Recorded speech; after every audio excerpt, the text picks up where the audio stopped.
Movie stars are a strange thing. While an actor puts a character onto themselves, a movie star puts themselves onto the character. And while a great actor makes you more likely to believe a movie, a great movie star makes you more likely to see it. Which in the world of box office is actually more important. And so, a movie star's value comes from the reaction that they can naturally get from people. So, let's talk about how those reactions are created in someone's personality and their image, using arguably the greatest movie star ever in Tom Cruise. Now, like we've talked about, we can't separate our reactions to the real world from our reactions to movies. So one of the most underrated aspects of Tom Cruise's success is that his lifestyle matches the characters he tends to play. Motorcycles, private planes, fencing, and all of that are things he does in real life.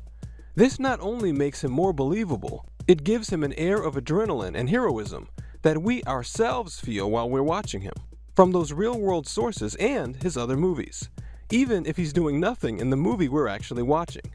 Which is why, unlike actors, movie stars work best when they always play the same type of character. But to get those associations, you have to already be in movies. And one of the major reasons he got there was his incredible charisma. So let's focus on that. Because, like we talked about in part 1, star power comes from our desire to study the most fit or capable people. And after looks, charisma is the fastest way we can see fitness in someone. And Tom Cruise, of course, is an almost perfect example. Let's break that down. Okay, first, what charisma actually is, which shows that someone is capable, is when someone's way of acting or speaking shows that they are not worried about what you think of them. And here's what that looks like. Oh, Jesus! Light bulb popped. Check out these people. They're all startled and trying to see what happened. And in that moment, they forget about themselves and who's looking at them. If you'll notice, when this happens, they suddenly stand up straight. They speak totally freely. Light bulb popped. Oh my God, what light bulb? Their faces light up with emotion. And these things are the same things that we identify with charisma. Good posture, expressiveness, speaking confidently, and so on. And you can see these same things with Cruise. He's not monotonous, he doesn't stammer or hesitate. It was fun. Unbelievably That was funny. really fun. While also managing to sound totally natural and unrehearsed. Is that... Oh my God, why hasn't anyone shown me that before? That is hilarious. In a way, he's like a sort of beautiful empty container. The words can be anything, but the amount of emotion he puts into it makes us care. I bring it upon myself, because I demand a lot of myself. Which is perfect for someone who plays written characters. And you can see this in other examples too. Load the spaceship with the rocket fuel. Load it with the worst. A lot of people get confused by this, but the key to it is that when it comes to charisma, it's not what you say, it's how you say it.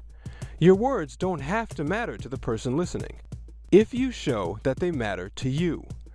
It means that you are about to do something, which makes people pay attention no matter what you're actually saying.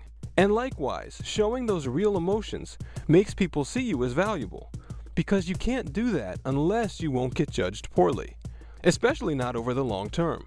So you need two things to do it best: to show you're not worried about being judged, and also to not have anything that people will judge poorly.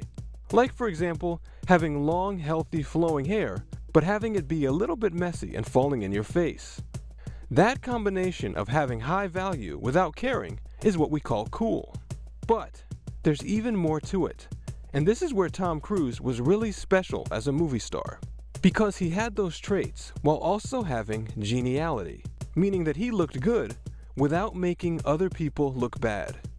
This is important because, like we've said, these instincts are about elevating certain people. We have the urge to help those people or to see them succeed because it will make our society work better for all of us. But if those people embarrass, talk down to, or otherwise make people look bad, then they'll hurt us as much as they help us. So we lose that interest. There's just something about him that has just not been embraced. And that combination of personal value and humility and friendliness is what made Tom Cruise work so well as a hero in movies. But at the same time, the movies themselves added to it by portraying him as the same type of pivotal person. This guy initiates, he's proactive. And on top of that, His characters always have a high amount of risk tolerance, which we usually call having balls or being badass.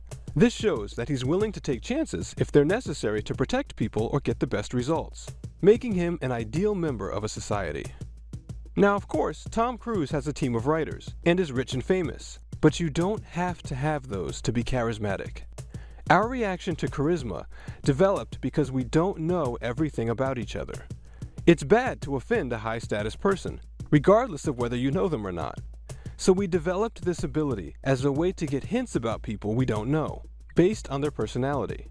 And so, how someone presents themselves can make us drawn to them regardless of their actual status. And it comes from things that are in everyone, which means that charisma is not something you have or don't have, it's something you show or don't show, which anyone can. But of course, charisma is far from the only thing that can make someone a star. There are social trends and other factors that go much further and have even shaped our history, which we'll go into next when we look at how Albert Einstein became the most famous man in the world. Until then, thanks, and if you liked this, click the notification bell. Catch you later.